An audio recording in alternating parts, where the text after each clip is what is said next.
Hello， 大家好。旅游时该带什么相机？这应该是每个摄影爱好者都曾烦恼过的问题吧。今天这支影片，我将用我的经验和大家分享如何挑选适合旅游的拍摄装备，让你既能记录完美美好的画面，又不会被沉重的器材压垮。第一，旅游的目的。首先，你得问自己一个问题：这趟旅行的目的到底是什么呢？如果是为了拍出完美照片，你可能需要全副武装；如果是工作需求，那么无论多重的器材，你都得带上。但对大多数人来说，旅行是为了放松身心，这时器材的轻便性应该是第一优先考量。第二，预测行程强度。想一想，这趟旅程会有多累呢？如果行程强度高，像是每天走好几万步，或是爬山，轻便的装备就很重要啦。如果搭车为主，像是去黄石国家公园这种多开车的行程，那你可以带更专业的相机和多颗镜头。像我呢，去纽约时每天步行数万步，所以选择了一台轻便的 APS-C 相机。而去黄石公园时，则带了全片幅相机和2颗镜头。第三，如何选择焦段？焦段选择常让人头很痛，以下提供3个小建议。首先，带熟悉的焦段，平时最常用的焦段，在旅途中几乎不会出错。例如，我常用等效 50mm 的焦段，旅行时自然也会选这个范围的镜头。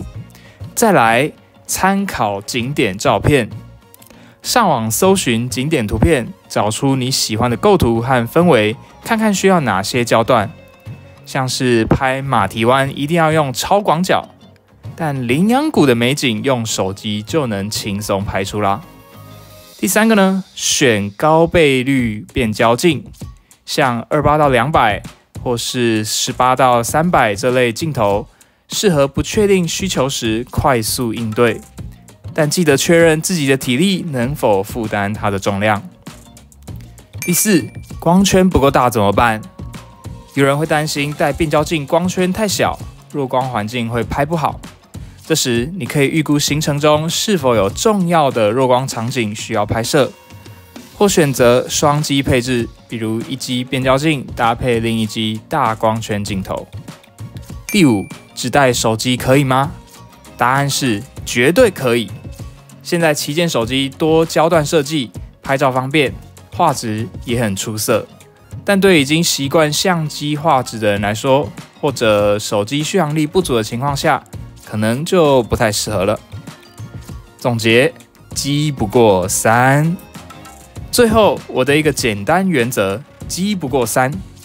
带一台相机，最多配2颗镜头，或是呢一机一镜，再加一个小型拍摄设备，例如手机啊、GoPro 或是大疆的 Osmo Pocket 这类的小型拍摄装备，这样既能记录多种画面，又不至于过于累赘。